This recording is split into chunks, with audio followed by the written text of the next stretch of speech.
Welcome back to another episode of Books Closed. This episode is sponsored by Mind's Eye Creative, the tattoo industry's go-to print shop for over 10 years.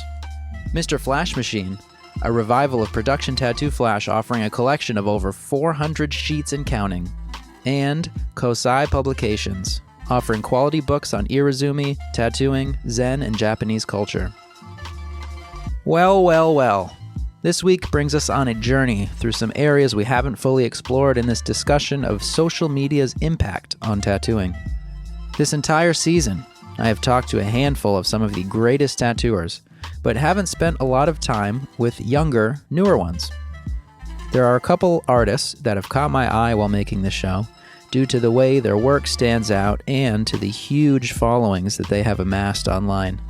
I'm going to talk to a couple of them today, and then later I will be joined by Jason Scott, who was on the very first episode, to help me wrap this all up, because this is the last episode for Season 1. A tattooer who goes by the name Winston the Whale on Instagram does tattoos that don't look quite like anything that I do. He clearly has visual influences from outside of tattooing and isn't confined to the traditional idea of doing a black outline, then black shading, then coloring. Winston, or Dave as the real world would refer to him, had sent me a message about Oregon's tattoo licensing procedures. Since I had just been in Portland for some of the last few episodes, I was interested to learn more about the statewide method of using tattoo schools as part of getting licensed, and to learn about Dave's non-traditional approach to tattooing. So I will be talking to Winston the Whale right after this break. This week we are sponsored by Mind's Eye Creative, the tattoo industry's go-to print shop for over 10 years. Specializing in t-shirts, stickers, art prints, patches, and pins, Mind's Eye Creative can help you market and merchandise your art or business. I recently decided that I wanted to make some t-shirts for this show, a way for the most dedicated listeners to show their support by having it plastered across their chests. Yes, I am an artist, but I am certainly not a graphic designer. I get a little intimidated when it comes to making sure my artwork is print ready, from picking the type of printing I want, the type of shirts, etc. The folks at Mind's Eye Creative were super helpful in making my shirts a reality. Most people probably don't know about the subtle differences between t-shirt brands or paper types or sticker sizes. Let the pros guide you through the process to get what you are looking for. Check out mindseye.net for more info on all of their printing services and use promo code BooksClosed for 10% off your next order. That's mindseye.net, MINDZAI, to make your order. And also, check them out on Instagram at Mind's Eye Creative.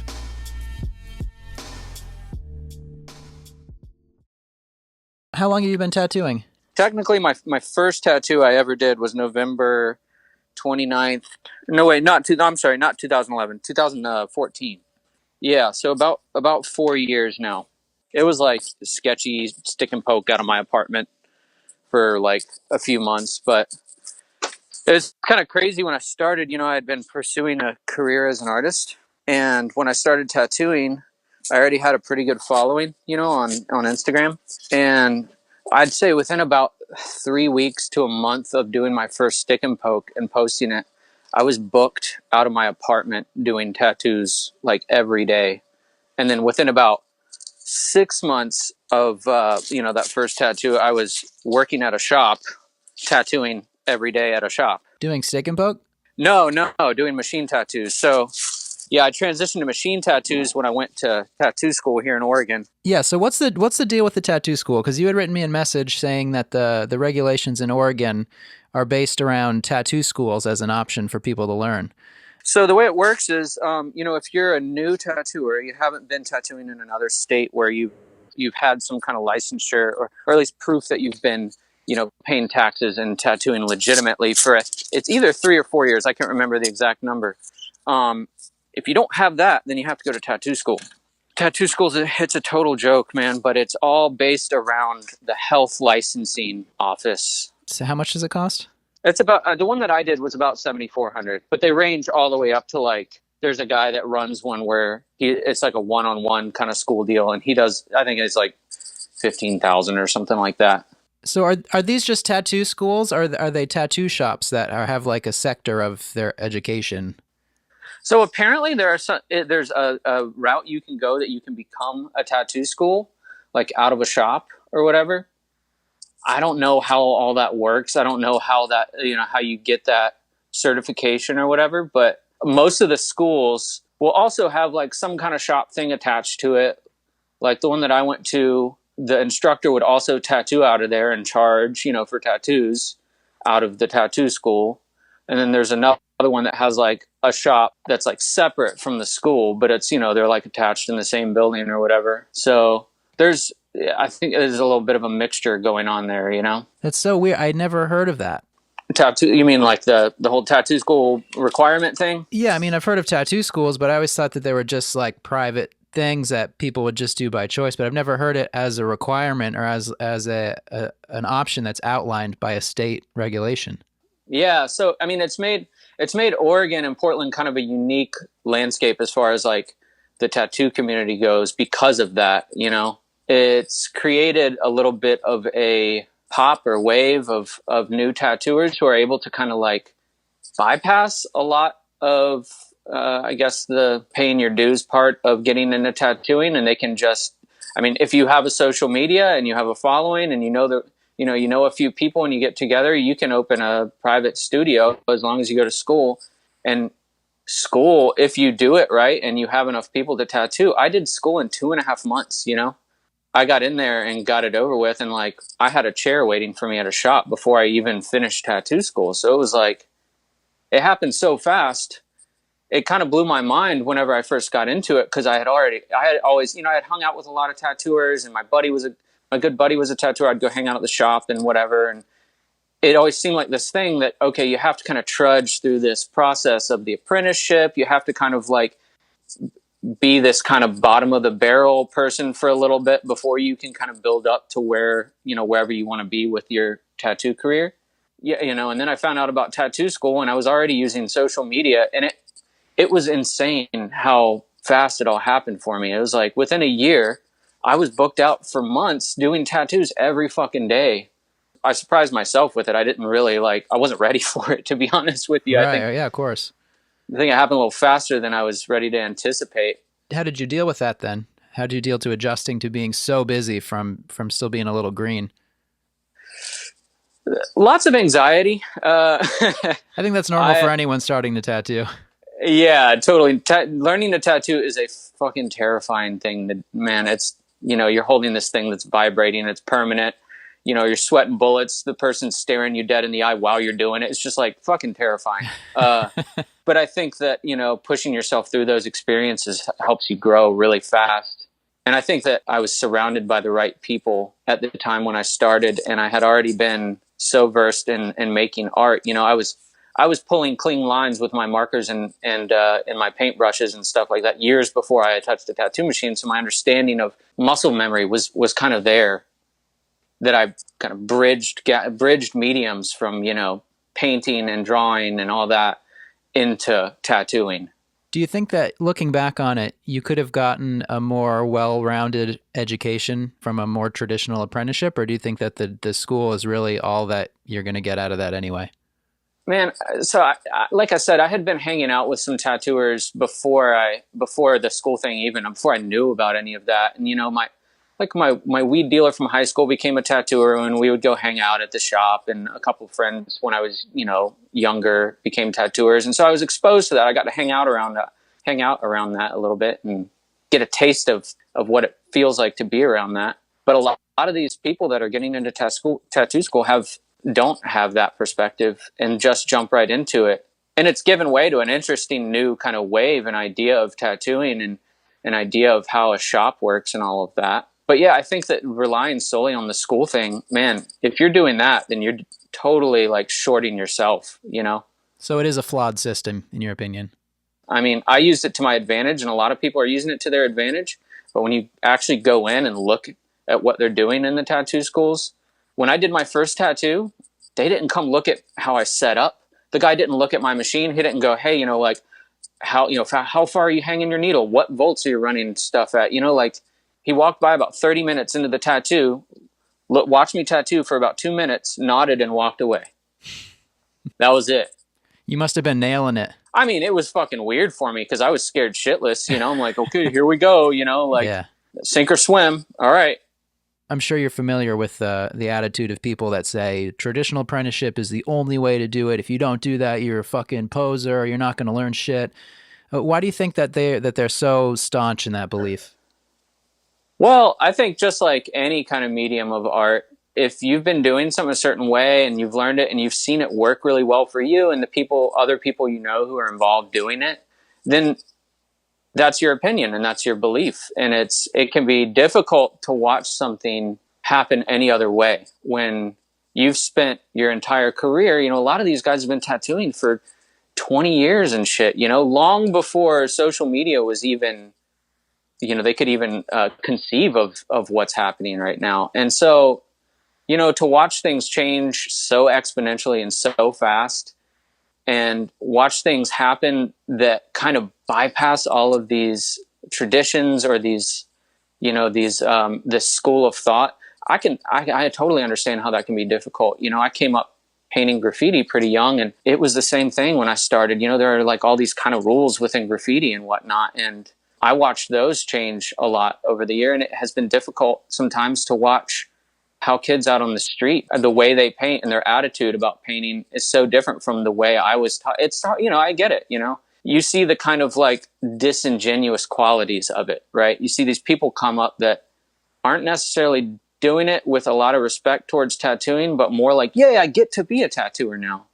And I can imagine somebody who's poured their life and their soul and their time and everything into it, watching that happen. It can be a little bit of a throwaway culture and people take certain aspects of it for granted. But at the same time, I think that coming up in something like tattooing or any craft that does have those set ethics and rules that are kind of imposed on you when you first start, I think as a younger and newer person to something like that, there's always an element of like proving something to the older guys or forging your own path or something that's always going to happen. So I think in 10 more years, all the next wave of kids are going to come through, and then maybe we'll be the ones who are shitting on them or saying that, they need to go to tattoo school because that's the way that it's been done for a long time now. And I hope people don't ever say those words, but but yeah, I totally agree with you. And I've thought about that. I'm like, okay, I'm 4 years into this thing. Like I'm part of this new wave. I'm part of this like kind of avant-garde tattooing, method.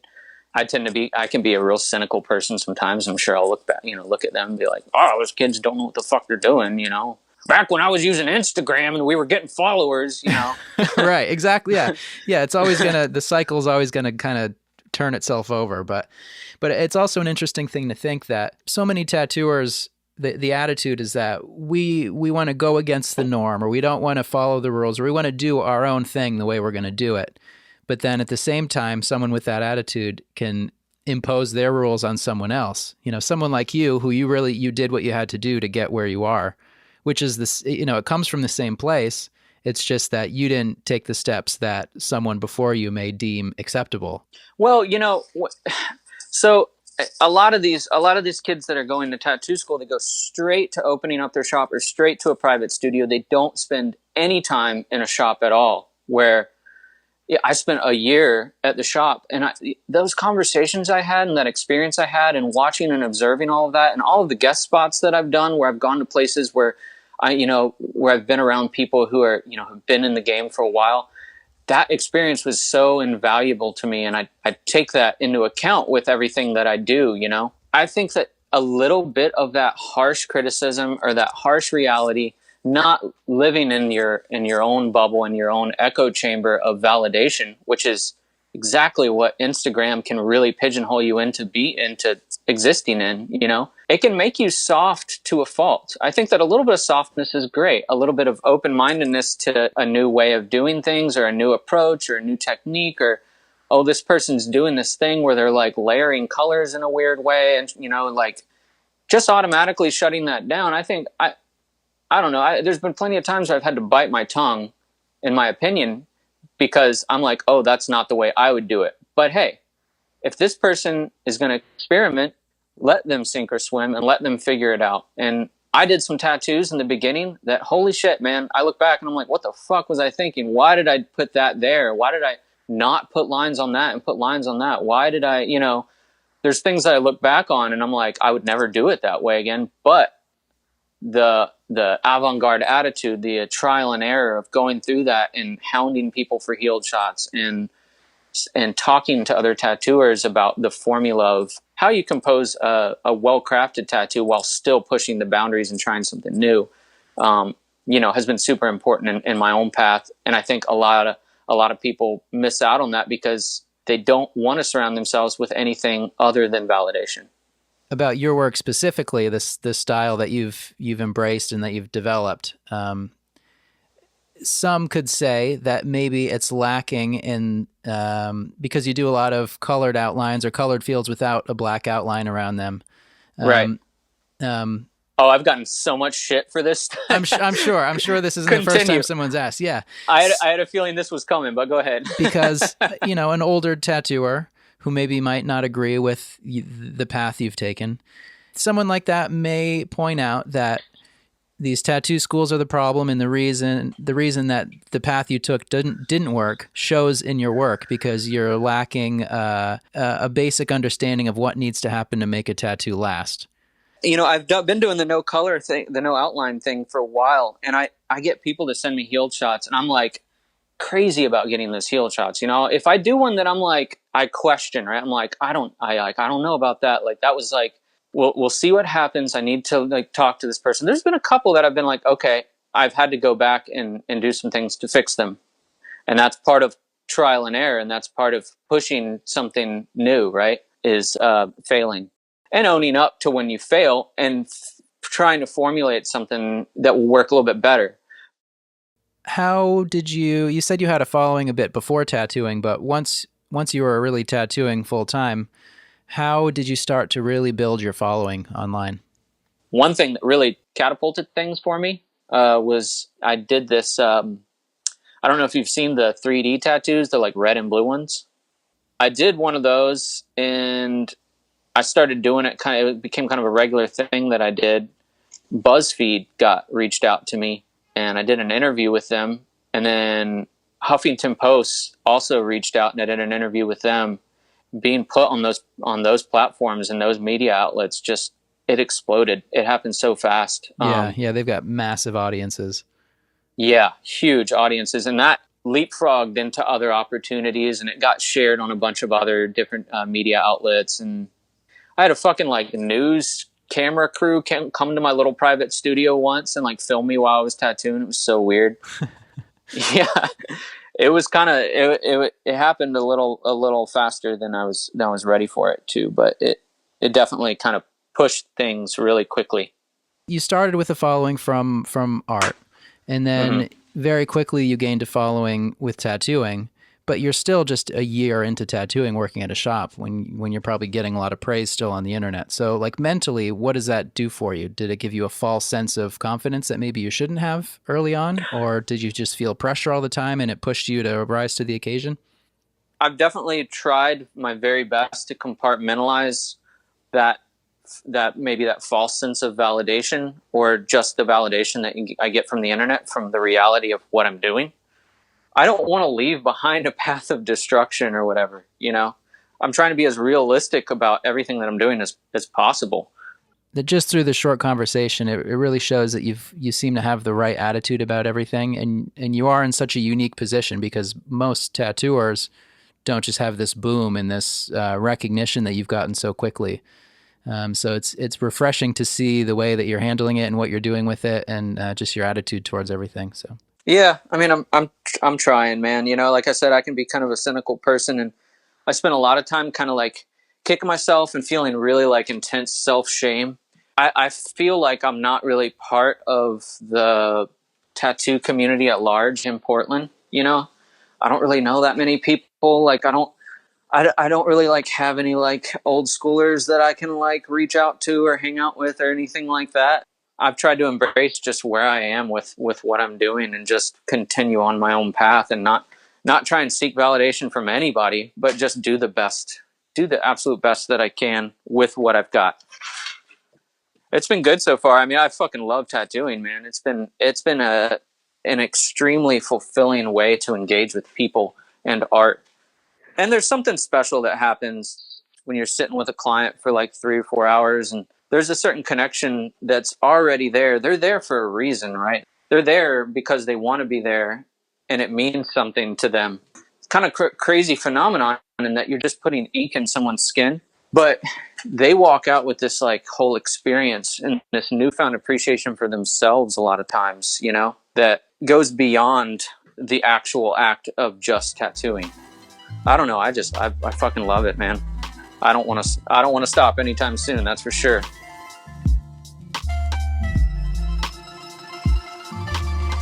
You can follow Dave at Winston the Whale on Instagram and find him at his private studio, Good Stuff Tattoo in Portland, Oregon.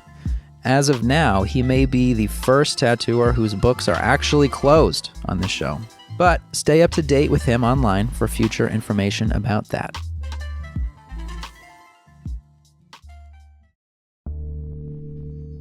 This week we are sponsored by Mr. Flash Machine. It has been a while since we have seen a substantial collection of new production tattoo flash.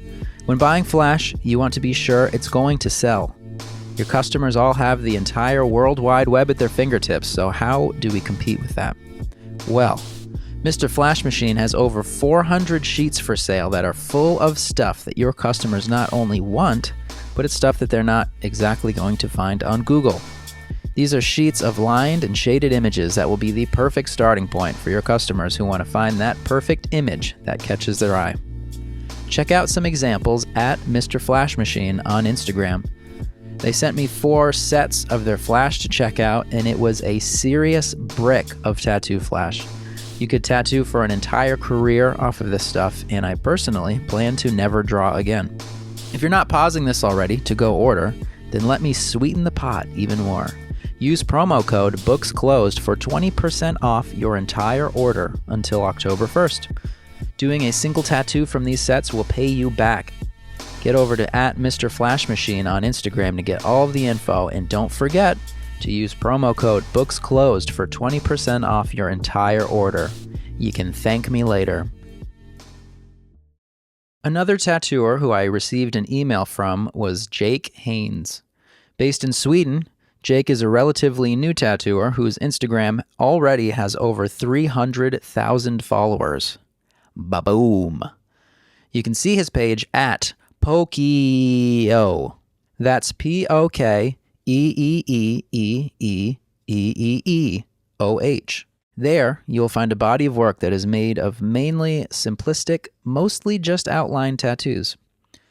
In his email to me, he described himself as a real-life Claude Cloud and seemed extremely humble and self-aware for someone with such a massive following. He also sent me a copy of his master's thesis he had written years ago for school about the impact of Instagram on tattooing.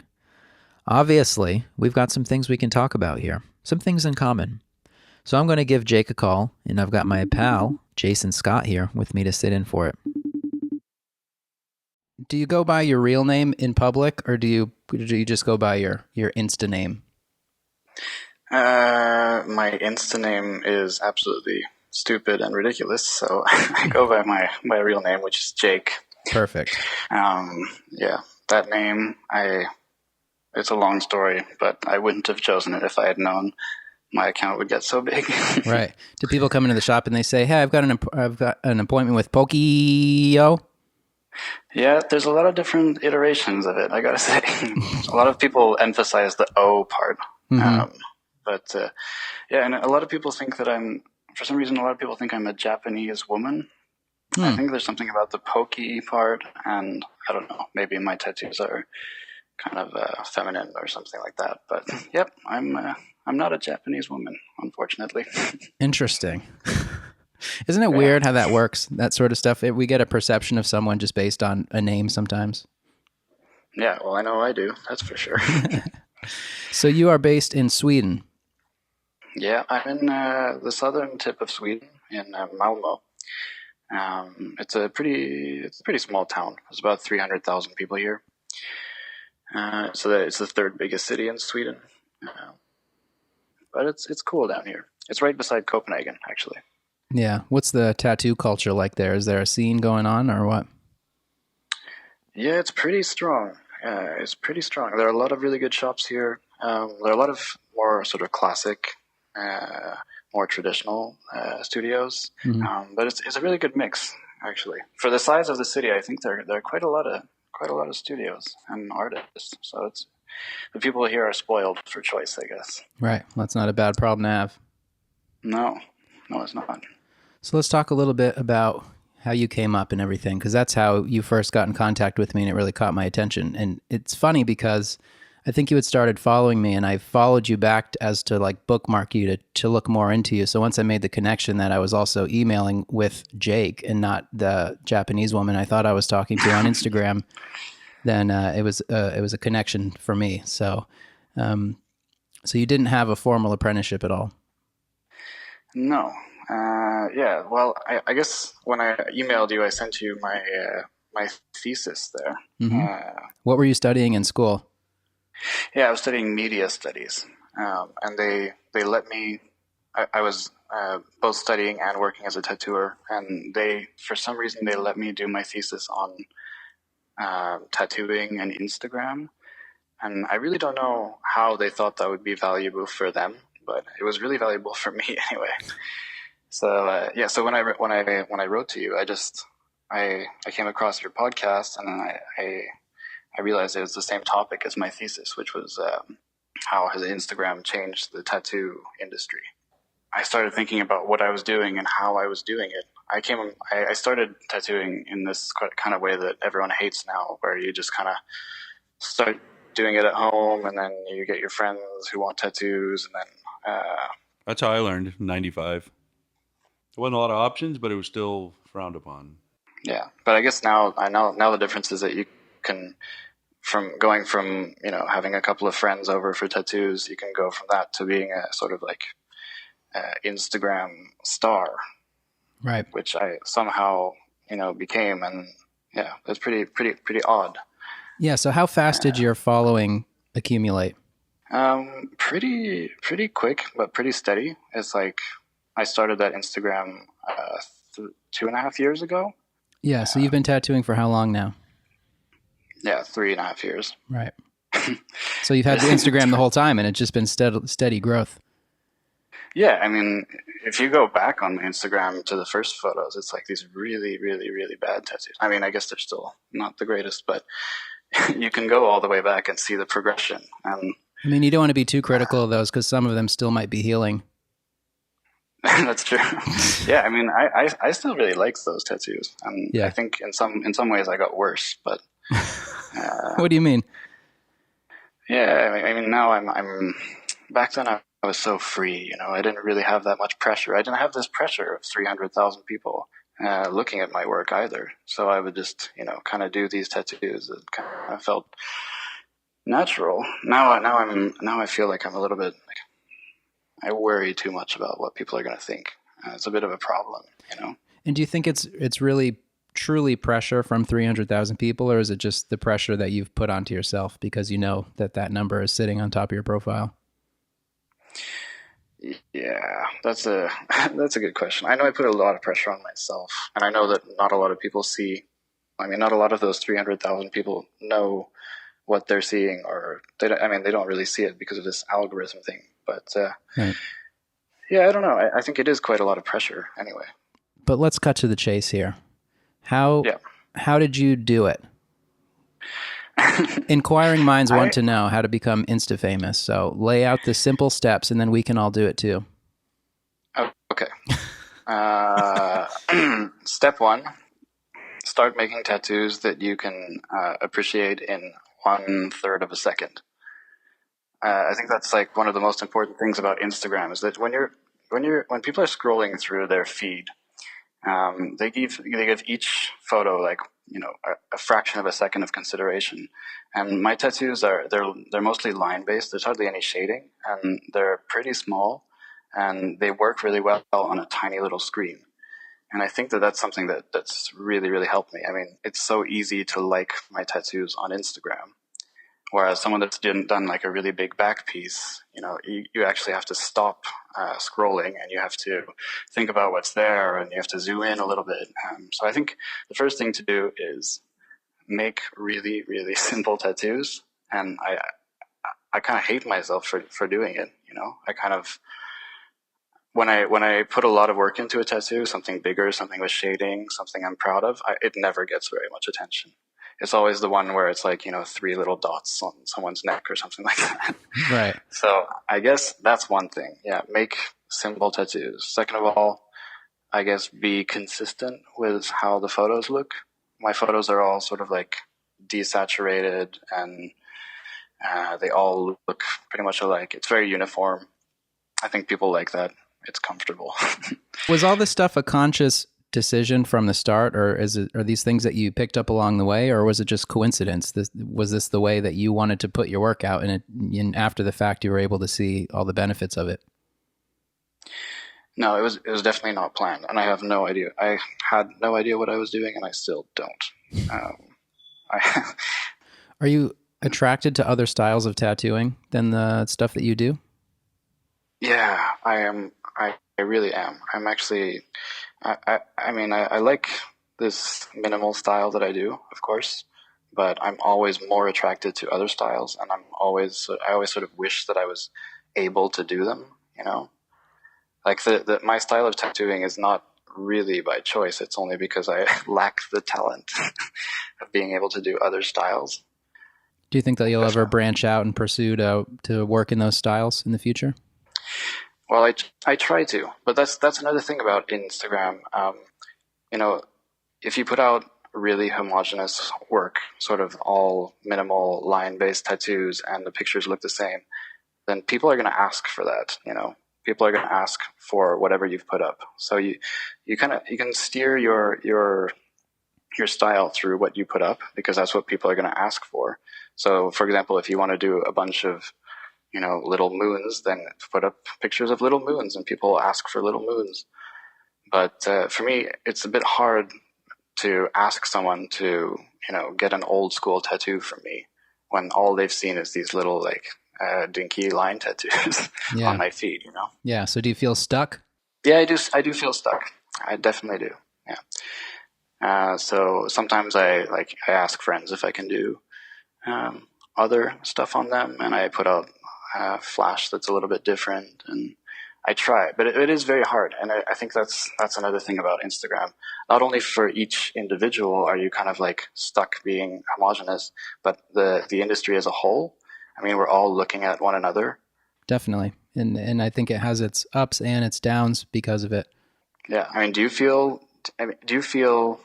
like you get requests for things that come from Instagram a lot now? No. No. The difference being that I'm a street shop tattooer 100%. So there's definitely, and that's not to say that people don't come in because they see my stuff on Instagram, but I would say the vast majority of what I do is on customers who don't know who I am personally, unless they've just from being in the shop. Because most of my online presence is at this point based more around stuff that I do outside of tattooing. So I might have kind of a weird position in that. You mean like this podcast, for example? Yeah, it's all surrounding tattooing, but the recognition I get is more for videos in podcasts than the actual tattoos. For the famous cloud, I guess. Right. That's what will be on my tombstone.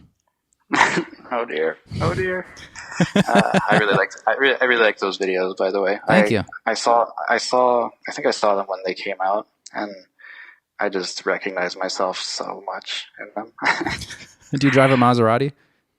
No, that was the one thing I was a little bit disappointed about. I thought, yeah. Still working on it. A lot of the other stuff, the sort of amazement with this little bird tattoo, I think you did in that video. Yep. I love that tattoo.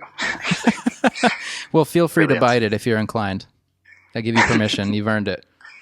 Oh, thank you. So I wanted to ask, while you were working on that paper, which I read the whole thing yesterday, did doing that paper change your mind about anything, or did you learn anything that you didn't expect? I think one thing that stood out for me personally writing that paper was how I perceived Instagram as something that was like very personal to me. It was very much based on personal pleasure, like putting something up and getting the sort of reward of likes and comments and all this. And when I talked to some of the older tattooers for that paper, they said, no, this is just advertising. It's just, I really don't give a shit about, I mean, of course it's nice to have attention on your photos, but for them, it was really just advertising. And after writing that paper and after reconsidering, for me, it also is kind of just advertising. I've become a little bit numb to Instagram likes and stuff. So that was something that I learned. That's probably a good thing for your own mental health, because when we're chasing it for personal satisfaction, then that's when it can really affect us in a probably more often a negative way. But I will say something about having a lot of Instagram followers. It is pretty much the same as having not a lot of Instagram followers. Like the way that you feel about things. I mean, if you have 10 followers and you get one like, then you'll feel a certain way. If you have 100,000 followers and you get the same ratio of likes, you're going to feel, what I'm trying to say is I don't feel that different now having 300,000 followers than I did when I had 1,000 followers. It's still the same sort of thing, but just on a larger scale, I guess. But in terms of business, do you feel, you must have more people wanting to get tattooed by you than you can almost know what to do with at this point. Or would you disagree with that? No, I disagree with that also. Interesting. I live in a pretty small town, and my books are never closed, actually. Damn. Yeah, I'm pretty easy to book. I'm normally booked up for like maybe a month and a half or 2 months or something like that ahead, which is actually amazing and really great, and I'm very, very grateful for it. But I guess Instagram is good for attracting people from abroad. So I do get a lot of visitors from other parts of the world, and that's really nice. I mean, the thing is, I have very little to compare with. I've been spoiled. I got a lot of followers pretty quickly, and so I don't really know what it's like not to live in this Instagram bubble. Right. And I think it's easy for people to be critical of someone like you, but really it's not your fault. You did tattoos and you put them out and people responded to it. So for whatever that is, and I don't know, I find it silly when people would say that someone like you don't deserve this, or you didn't work for it, or you didn't do what I did, or whatever. You know what I mean? There's no one that feels more that way than me. Well, so. but what is that rooted in? Are you like that with everything in your life, or is this just with tattooing because you feel the weight of the tradition that you've kind of not partaken in? Yeah, well, I think it's definitely rooted in the person that I am. I'm a pretty negative person, I think, in general, and especially about myself. So there's that. But well, I'm here to tell you that you're worth it. Thank you. But I mean, the thing is that I see people that have 1,000 followers that are excellent tattooers, really, really good, yep. Really good quality. And I think that a lot of the time, when they're like potential customers looking through Instagram, the follower count and the likes are, they're front and center rather than the work. Like people expect me to be some kind of tattoo god because I have all these followers, but in reality, my colleagues at the shop, they have quite a few followers, between 10 and 25,000 or whatever. And they're really, really good tattooers. They really know what they're doing. And I don't really know what I'm doing, but people, I don't know. It's strange. Yeah. Even though we know that the numbers don't mean anything for us as people, or even as tattooers in a lot of ways, it will still affect us. And it just comes in waves, it depends on your mood. It depends on how you're feeling that day. And it's just kind of a fucked up system that we're all along for the ride on, Yeah. Well, the more serious thing I think is that it does matter for customers, like in terms of how much they trust you and how far they're willing to travel and how long they're willing to wait to get a tattoo. The followers matter to them. So what could we do to combat that as tattooers? Well, I don't know. I mean, I I really don't know, but I do put up every time I reach a sort of like milestone of followers, like 300,000 or 200,000 or whatever.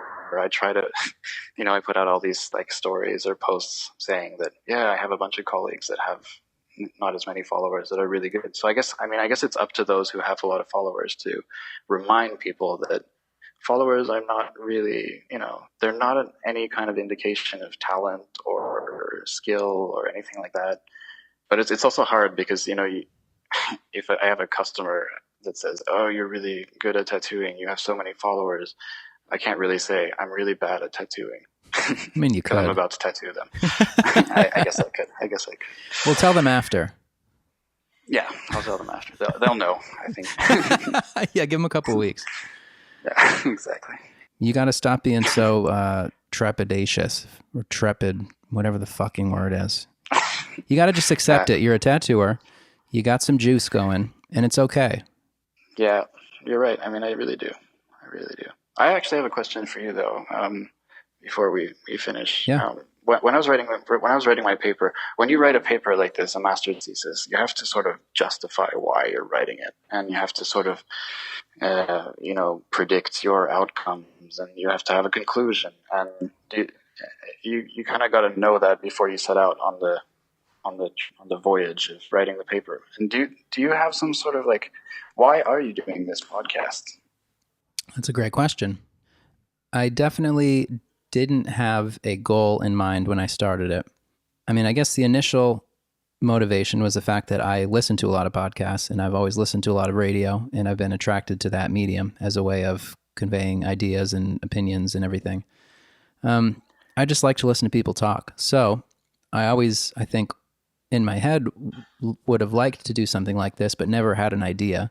And I didn't want to do it just a normal podcast where I get a tattooer and I say, when did you start? What makes you like tattoos? Oh, do you have any like cool colors? Just the boring, just the same stuff that every surface level interview could get. So once I had an idea for an angle to do it, and I just started to do it. No goal in mind. I had the chance to talk, sit down and talk to a few people in an easy, convenient way. And I was just going to do a few episodes. But it turned into now this is the 12th episode, and I'm calling it the first season of the podcast, which is indicating that there's a second season coming. And I guess as I go, my ideas and opinions are morphing slightly, some more than slightly. And I'm just kind of letting it be, because I think that to try to anticipate the outcome too much, you might shut yourself off to some other things that you can learn along the way. Fair enough. Which is why a podcast to me is more, maybe it's more effective than writing a academic paper like that. Oh yeah, I mean, you're the first person that's read that paper. So yeah, this is definitely more useful, I guess. I mean, but a lot of the things that you outlined are the same as a lot of things that either I've spoken about or other people have said just through conversation. So I know, I'm so pissed that you didn't do this before I wrote my paper. Then I could have just listened to your podcast and wrote down the information. You probably would have said, I'm going to think of another topic because this is kind of boring. No. I guess it's just what I'm realizing through the feedback I'm getting from this is that a lot of people share a similar opinion, and it's giving people validation. And from what I'm being told by a lot of people is that it's making them feel more confident in those opinions. So, I can say, yeah, I'm doing this to help people and I'm doing this for the good of everything, which, I mean, that's a great side effect to it, but I'm doing it because I like to do it. And for me, that's enough. So yeah, I wish I had a better answer than that, but I guess that's kind of it. No, I think that's fair enough. Yeah. I think I just like tats, and I like talking tats with tat people. Yeah. Yep. I think that's why I did my thesis on tattooing also. Yeah. Well, what would your second choice have been? Oh. The implications of pollution on a marsh climate? No. Actually, it was like exotification in photography, in like National Geographic photography. That was my second choice. Interesting. Probably would have been more useful for the world, but Well, you probably would have had a lot more sources to work with. Yeah, definitely. Yeah, that was tricky. Do you have anything else you want to leave the people with? Yeah, maybe just, Instagram is amazing, and I don't want to sound ungrateful for it. I'm very grateful for Instagram, and without Instagram, I wouldn't really be able to be doing what I'm doing. But on the flip side, I think that there is a little bit too much focus on it, and I guess it's easy for me to say from this position of having tons of fucking followers, but followers aren't everything, and I think as long as you have enough business to keep you floating, then and don't worry about the likes and don't worry about the bullshit, because I'm at 300,000 and it doesn't really make me happy and it doesn't really make any difference. So yeah, maybe that. Follow Jake on Instagram at Pokeeeeeeoh, and I'll have a link to that in the show notes so you don't have to try to type it in. And after this last quick break, Jason Scott and I will be back to dissect this conversation just a little bit and to bring it on home for season 1. This week we are sponsored by Cosig Publications. As a tattooer who took on a project like this podcast, where I do every step of the process on my own, I have a massive respect for others that do the same. Cosig Publications is the result of a lot of hard work from tattooer Alex Reinke. His love and curiosity for Japanese tattooing and culture comes through in each book that he publishes. Alex feels that the same quality of masterful tattoo work showcased should be strived for in the craftsmanship of the book. Get a glimpse into some of the best Japanese tattoo work, or Irezumi, by checking out kspublishers.com for the Cosig Publications website. There, you can find more info about all the past and future book projects, and I recommend clicking through to the photography section that showcases a selection of photos that serve as just a small example of the beautiful images that are included in these books. Again, that's kspublishers.com, and also on Instagram at Cosig Publications. What do you think about a young tattooer like Jake? Because to me, it seems like he's very humble and he's very self-aware, which is important for any tattooer. And I think it would be easy not to be. Yeah. It seems like he might be stuck in that rut forever. Because what would change? What could possibly happen that would make him feel more comfortable in being confident?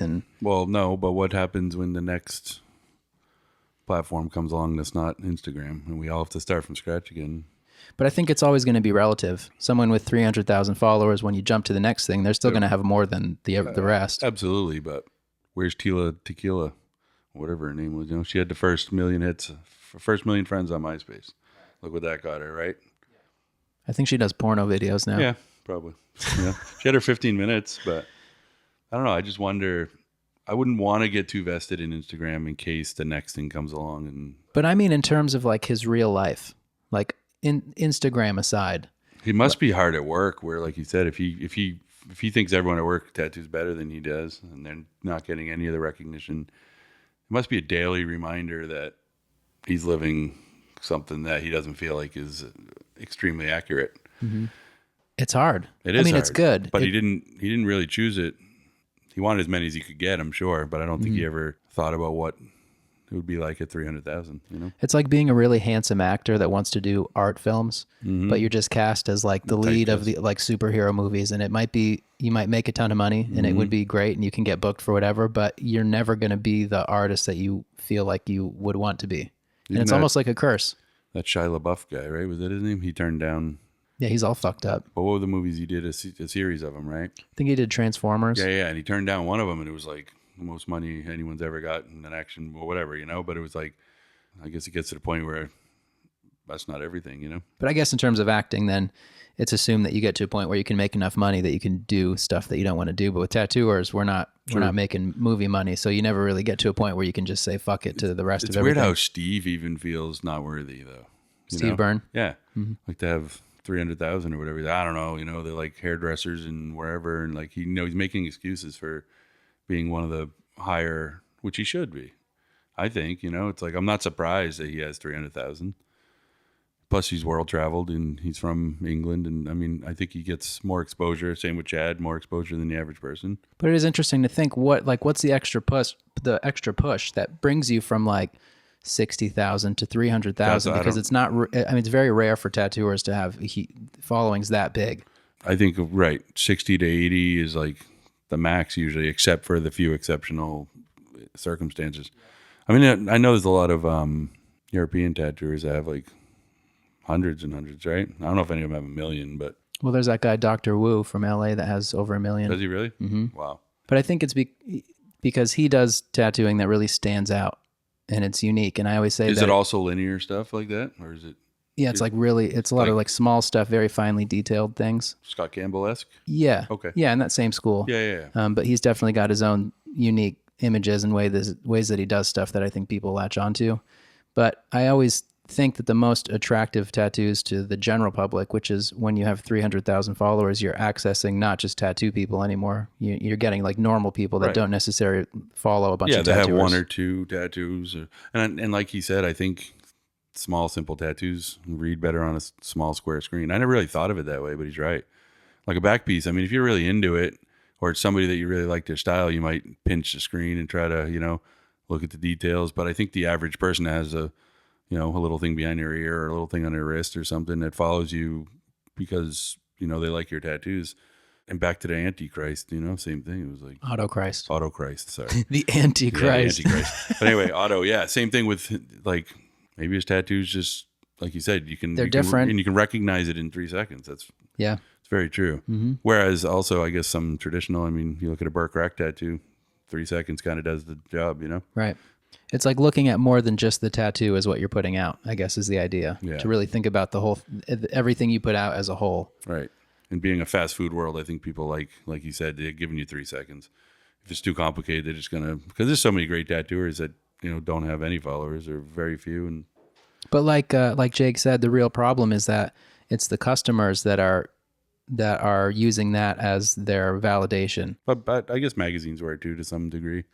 They can only print so many people a month or whatever, so they were kind of picky and choosy. So I guess the people that got in there got credit they deserved or didn't deserve because they were in every magazine. Yeah. People thought that because they're in a magazine, they got to be the best, so they got to get tattooed by that guy. But don't you think magazines were maybe looked at primarily by other tattooers? Yeah. Because when I talked to Scott Harrison, he said that he used to try to be in magazines, and he couldn't recall any times where a customer would say, I saw you in a magazine. It was more so just to be known within the industry and put your work out in that way. Among your peers. Yeah. For him, maybe. But I think people like, maybe Aaron Kane or Guy Atchison or people that were doing like that crazy shit. And again, tattoos that don't appeal to, or that do appeal to normal people because they're like special and they're different. Right. Yeah. So those guys might have benefited more from magazines than Scott would, Yeah, the kind of tattoos that make someone interested in tattoos who wasn't previously, I guess is the key. Whether it's huge, crazy, unique, well-executed biomechanical stuff like that back in the day, or if it's now these very small, fine line, super simple but super clean and teched out tattoos that makes people who don't care about tattoos think, well, I would get that. Right. Or that would be cool. Safer, possibly. Yeah. Like I always thought tribal was popular because it was safe. They get a tattoo without having an image that they may think in 50 they're going to regret. It's nothing, you know what I mean? It's just a thing, right? And same with like maybe a Chinese character. It's like, like no one knows what it says but you and maybe someone Chinese who reads it. But I kind of feel bad for that guy though. You know what I mean? I mean, as good as it is for his career, I think it's not healthy for him to feel unworthy and be, That's what I find so interesting in actually talking to these people. Yeah.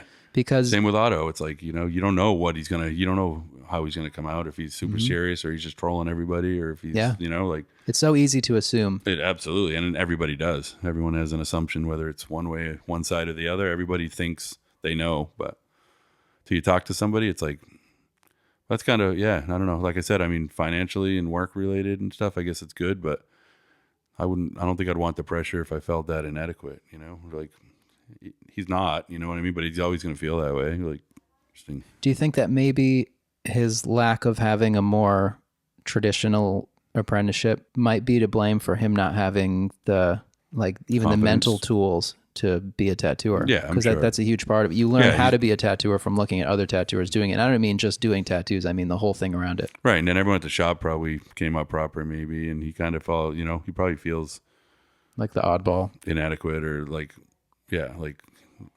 unworthy really, or undeserving of so many. They should have 300. He should have 20, you know, like, but it's interesting to hear him say that 1,000 or 100,000 really didn't feel better, you know. You still got 10% of action on however many you have, and it's the same amount of percentage of people that like your stuff or don't. But I don't know. It's kind of interesting where he goes from here. I'd like to see where he is in 5 years. Right. You know, if he does go on to other styles or Instagram turns into something else, or yeah, it'll be interesting. In general, what do you really think about the wave of younger tattooers that are finding their way into tattooing through different avenues? I mean, if there's a will, there's a way. You know, I found my way in. I was definitely harder, I would say. I don't know. I'd be a hypocrite to say that you have to, you know, do an apprenticeship or come up that way. But I honestly think it's easier. You know, like people complain about apprenticeships and scrubbing toilets and whatever, and it's like I still think it's easier than wanting it so bad and having no way to get it for so long and having to do it on your own. I think there's a group of tattooers that came from a time earlier than me that are very set in their ways and are just not willing to look at things in a different way. Absolutely. And I understand where that's rooted from, but I don't think that it's going to help anybody else. And I don't really think it helps them because it just leaves them feeling like they're... Look at music, though. I would say it's probably the same way, right? With anything. Yeah. New music comes along, mumble rappers or whatever, you know, like whatever the topic is today, that people that came before them and did it a certain way hold it in high regard, and they think they're making a mockery of it, or they think they're... Any job. Think about across the street at the post office. Absolutely. If some new kid works at the post office and the old people are like doing it the way that they do it, they're going to be like, yep. Look at this kid thinking he's changing the post office. Right. Like when Sailor Jerry said he got to Hawaii, you know, like people that got there after him, he's like, oh, he should have saw it in 73, you know, but he's like, when he got there, whatever, people were saying you should have seen it in 50, you know. It's like, but you don't know what you missed. And like, you know, like Tattoo George said, you know, they're living their heyday now, you know. They're going to be telling people later about their first 5 years of tattooing, and it's going to be different than those kids' 5 years of tattooing. Like theirs is different than mine, you know. I think it all makes sense. It's all part of getting older and turning into that ornery, grumpy, pissed off older guy. Damn kids, you know, they got it all together at 25 and they're crushing it. They're doing it. It's like... It's just a different type of person that ends up tattooing now, it seems. Absolutely. You know, I walked around Montreal and I realized there's a lot of like, you know, 20-something-year-old girls with dyed gray hair. Like, you know, and they look alike. They tattoo alike. They all found the hole in the fence and climbed through at the same time, you know, which is really weird. And that goes for guys too. Absolutely. For those who are listening. Oh, absolutely. It's probably all the guys look the same. They have... Well, it's probably 10 times as many guys, but... Yeah. I would say there's two types of tattooers, and usually when people come in and they say, oh, I got tattooed by someone here, and they can't think, they say either the skinny guy with glasses or they say the big guy with the beard. Absolutely. And those are all tattooers in a nutshell. Yep. It's like Malone said, the black T-shirt, you know, for years that's what it was. Every tattooer wore, you know, walked to a convention, every single person had a black T-shirt on. Like, wouldn't wear anything, you know. And it kind of makes me... When I go to a convention, which isn't as often as it used to be, I just always feel a sense of like, I don't know, maybe embarrassment that people are just so transparently like trying to be the same thing. Being who they think they want to be, or right. Yeah. And I get it. Because we do have similar interests, so it is not unheard of for us to maybe dress alike in a lot of ways or be into the same things, but I don't know. And I've never been one to really try very hard to be super different than anyone. Mm-hmm. But it just seems disingenuous a lot of times when people are trying to be what they think a tattooer is supposed to be. Of course. Whether it's like being loud and abrasive and all that. And some people are just that way, and I can respect that. But it's the people who are like forcing it. Right. And it was always the same thing when I was skateboarding and stuff younger, where I would skate with all my friends and love it. And then I go to a skate park and I just see, you just like identify the people who are like disingenuous, and it makes me hate the thing that I love almost. Mm-hmm. And maybe that's my problem. No, I think that's pretty normal. My dad had a couple tattoos from Scully Square in Boston. So I grew up seeing his tattoos, and then he owned a bar, and a couple, customers over the years would come in with a fresh one from the beach or something. And I was always intrigued, And I got my first tattoo at 15 in a shop. Then I got another one at 18, another one at 20, another one at like 23. And that's at 23 was when I thought, man, how sick would this be? But I still never believed that I could do it. And then, I always had a job all the way through, and I just kind of picked away and got tattooed a lot. And tell the story about how you actually finally ended up getting your chance. Oh, with Mike Wilson? Yeah. Yeah, I was in community college, getting ready to graduate, and I'd done maybe 50 or 60 tattoos total. And I had pictures of maybe 10. Just on your own accord, you were just tattooing? Yeah, friends, family, because it was illegal for one, so I couldn't really put out an ad or on a telephone pole or something, Like a lot of people I'd turn down if I didn't know them, even if they knew someone I knew. I was just afraid. It's not like it was a jailable offense. I just didn't want to be in the paper for tattooing or whatever. Like, fucking scratcher. Right. I just didn't, Like I remember getting tattooed by Julie Moon too, and she was like talking about needing somebody, and I was tattooing, and I was afraid to tell her that I was tattooing. And I was friends with her and comfortable with her. I was afraid of what she would think of me for tattooing. You knew not to cross that line at that point. Yeah, especially with somebody like, someone I respected so much. So I was in community college, getting ready to graduate, started thinking I need to, I want to tattoo full time. It was illegal, so I'd have to go to Connecticut or Mass or Rhode Island or move somewhere. If I'm going to commute an hour, I might as well just move. If I'm going to move, I might as well really move. So me and my wife started thinking of places warm, get away from winter, Arizona, Florida. So I went and I made a 11 by 17 color photocopy with my 10 favorite tattoos out of the 50 that I did. And I wrote a letter saying I was looking for a job, willing to start at the bottom, do walk-ins, do whatever it took. Here's some of my stuff. I'm willing to move and relocate. I live in Massachusetts. And Mike Wilson there was an international tattoo art magazine that just came out with Dave Gibson and Mike Wilson.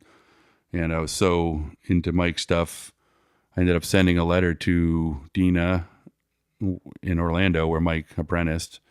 And then I sent one to Mike knowing he couldn't really probably help me because he didn't own the shop. He just worked at Inksmith. But I was so blown away by his stuff, I sent him a letter anyway, which was pretty naive at the time. And it turns out he was on the phone with a kid from Tampa that was complaining that they couldn't find someone to do the small, easy stuff.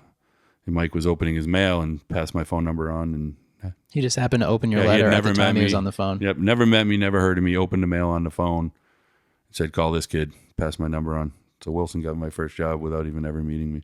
He was like, good. Now, two of these people that are fogging up my head with their problems and fix them up. Absolutely.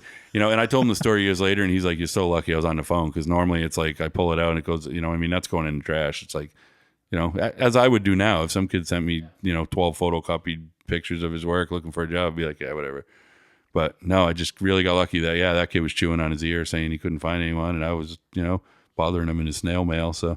But a pre-internet, you know what I mean? And then the kid called me and he's like, I got your number from Mike Wilson. I almost dropped the phone. I was like, that worked? Like, I really didn't expect it to work. I was just so into his stuff that I figured I'll send him one. I don't know why I thought he was going to be impressed, I didn't. Right. I don't know why I did it, but I'm glad I did it. So yeah, that sparked off my first job in a shop, which was pretty crazy. But it was cool. I got to get tattooed from him and tell him the story later on, and he kind of remembered it, which means he probably didn't remember it at all. But that's okay. I remember it. So, yeah. Well, here we are, ending the season the same way we started, with my main man, Jason. Follow him on Instagram at JasonScott523. And you can also hear more from him on episode 1 if you haven't heard that one yet. You can find him in Portsmouth, New Hampshire at his shops Hobo's Tattoo and Congress Street Tattoo, which is also where I work. Remember to please check out this week's sponsors, Mind's Eye Creative, Mr. Flash Machine, and Cosig Publications. All their info is included in the show's description. Now, I really want to thank all of you for hanging in there with me this summer, listening to the show. I've received more messages than I can even handle, but I do read all of them, and I truly appreciate hearing from each of you. Reading about the impact that this little show I've slapped together has had for some others is extremely encouraging, and it definitely motivates me to stay up editing all night, even when I don't want to. Sometimes I just don't want to, but I do it anyway. You can follow me on Instagram at Andrew Stortz. Also, I would love to meet any of you that will be at the Bay Area Tattoo Convention this October. I'll be there with some merch for the show if that sort of thing interests you.